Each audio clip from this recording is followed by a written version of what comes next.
Ooh. You can feel the peat. It's like being on jelly. It's about 3 Do it meters. again, that was rather good. It's about Whoa. 3 meters of peat, which is the whole history of the lake. That's fantastic. Where does it stop? Stops just as the ground rises, and the site we're going to look at is just beyond there. Right, let's go for it.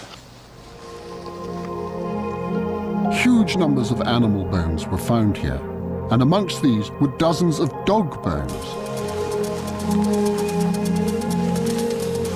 Now we're actually reaching the level at which all the occupation at Starkar took place. In fact, we're almost on the site. Because there's a lot less bouncy. Well, there's no bounce at all, because it's hard ground. You know, we've got the lake behind. Yeah. We would be coming into a sort of reed swamp. Yeah. And then you'd be right through into open water. Open water.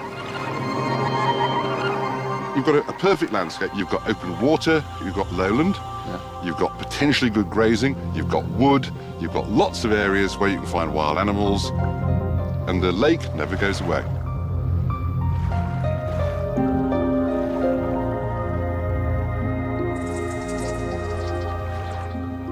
They're burning the lake edges in order to encourage animals. So burning off reed? Burning off reed, get young shoots, it's perfect for food, it's good for hunting.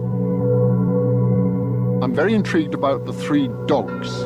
Because we've got more dogs now, I think, than anywhere else. They're all dated to about 7,000 BC. They're obviously used for hunting, all of which have been identified as being domesticated dogs rather than European wolves. Archaeologists have always believed that these dogs were only used for hunting, to chase and retrieve prey. But I believe they were doing quite a lot more than that. It actually sounds like you're talking about an extremely sophisticated society. I rather think of them as people adopting the principle of least effort. They're intelligent like us, they do no more than they need to, they have a larder around them, and they're going to just go for it.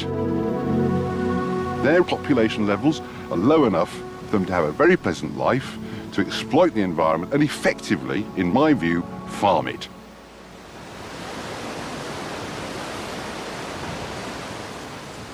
I was delighted to find this out at Starkar. Years of working as a sheep farmer had already convinced me that these prehistoric dogs would have been used not only to hunt, but also to herd prey, just like sheepdogs do today.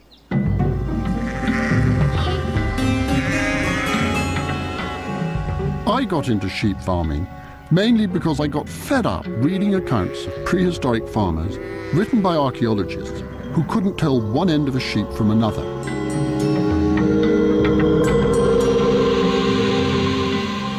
I bought a small farm and started to use ancient techniques. I soon found that it was no good without a dog. I didn't have a dog, for sheep were running all over the place.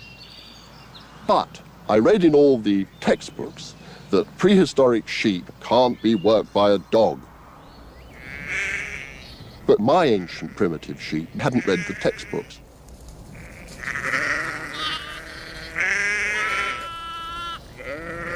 I found that primitive sheep can be worked by a dog.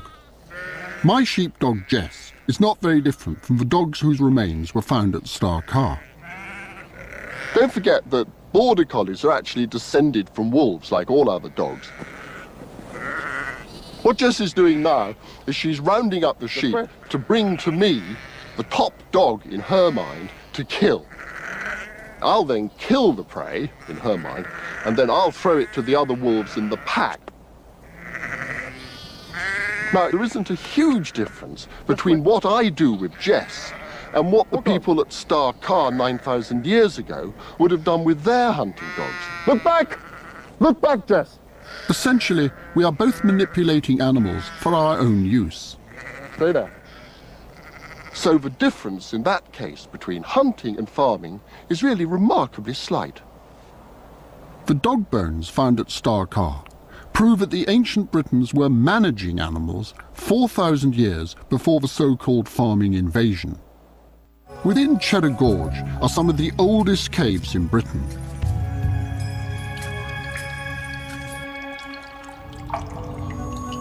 It was here that scientists found something which was to shake the archaeological world.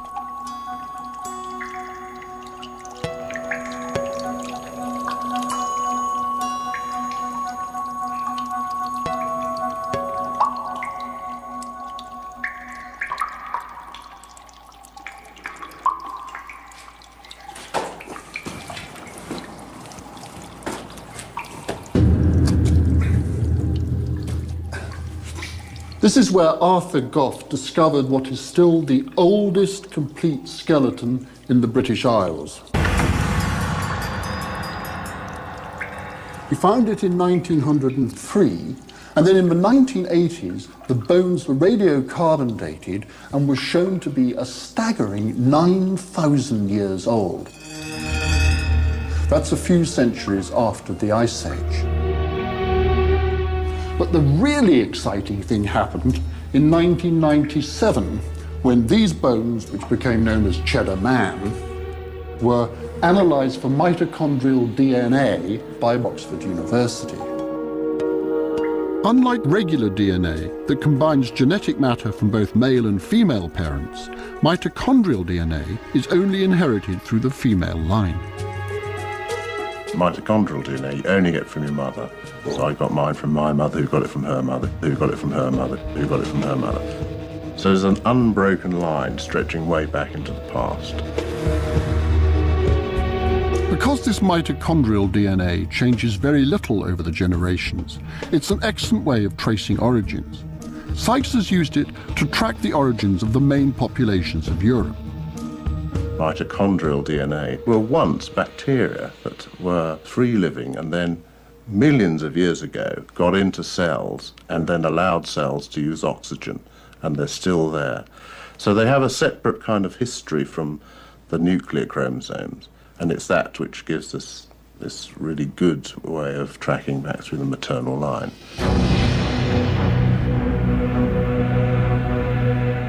What astounded the archaeological world was that Cheddar Man's DNA was identical to that of a number of people living in the local area today.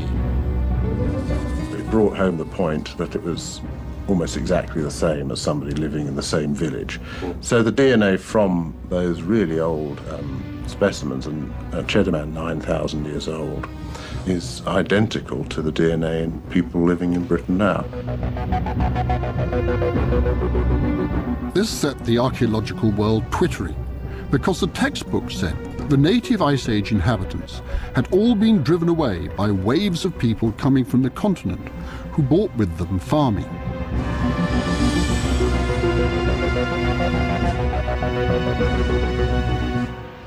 If the hunter-gatherers had been swept away by the incoming farmers, then you would expect the DNA from pre-farming skeletons to be very different to the present day.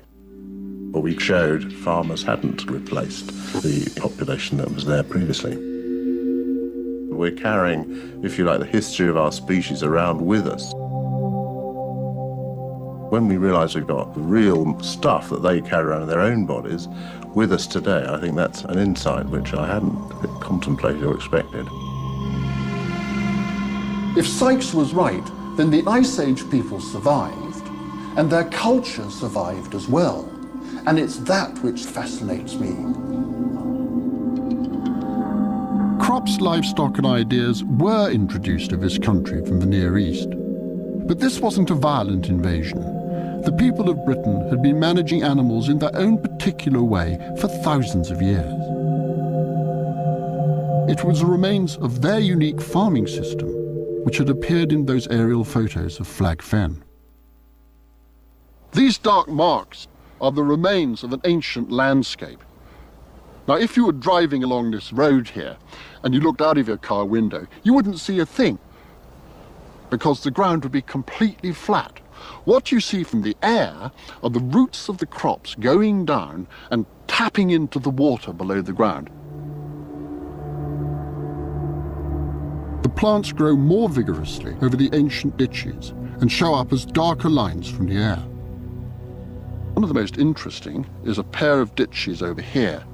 Now, those ditches, you now realise, went on either side of a droveway, which is a highly sophisticated form of trackway for moving large numbers of animals from one part of the farm to the other.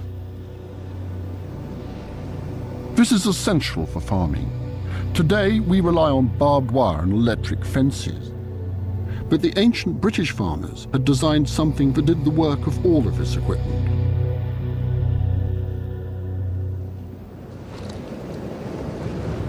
This is a droveway, and it's reconstructed exactly as it would have been in the Bronze Age, with ditches and hedges on either side. Now, it was intended to drive animals, hundreds of them, from one part of the farm to another. And it was in use for about 1,000 years, so it must have worked really well. There are field systems like this right across Britain, but they are nowhere to be found on the continent. It was a truly British invention.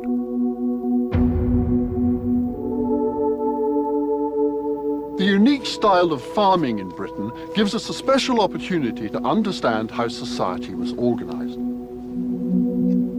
Now, essentially everything was small scale and based on cooperation between the different farming families. It was in nobody's interest to have large-scale confrontation. And until the 6th centuries or so before the coming of the Romans, there were no kings, princes, or powerful controlling elites. Those are the Great Orme Bronze Age copper mines, and this has to be the maddest way to view an archaeological site. This railway was built in Victorian times. The mine down there is from a far earlier industrial age. It was discovered in North Wales on the peninsula of Great Orme. The introduction and use of bronze around 2500 BC had a colossal impact. This was the first true age of metal. Bronze is strong but very malleable. These new implements were capable of so much more than the tools of the Stone Age. This really was Britain's first industrial revolution.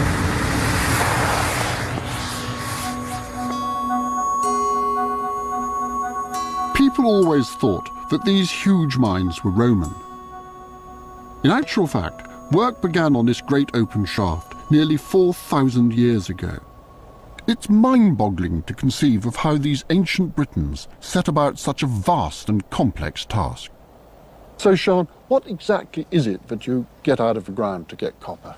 It's malachite, copper carbonate, and that's what they find, and they eventually have to smelt it in to make the pure copper. There are about 6 stages that take it from the solid rock that you see here to finally create the finished product. I've read they use bone tools as well. This is a limb bone from a cow. It's one of the 30,000 found throughout the whole mine. You can see it's nicely shaped on the side, used to chisel out the malachite.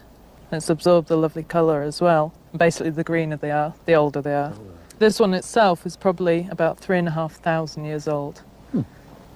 Obviously, lots of the rock is so hard that you have to use stone hammers, like the one here, to actually break it up. This would be a beach stone, and it's granite, and you can see very rough on the edges there, which actually has been used to chisel out the malachite.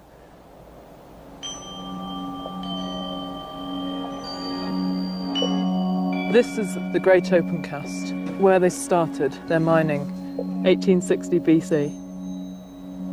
They got the easier copper on the surface, and as it became more scarce, were forced to dig further and further down.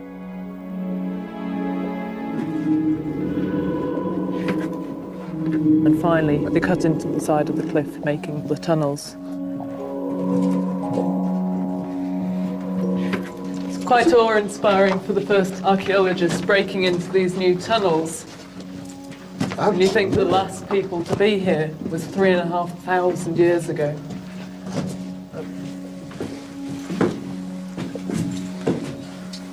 Oh, that looks a bit good, a bit dark and mysterious. That area there, you can see those very straight white markings. Oh, those there? Yes.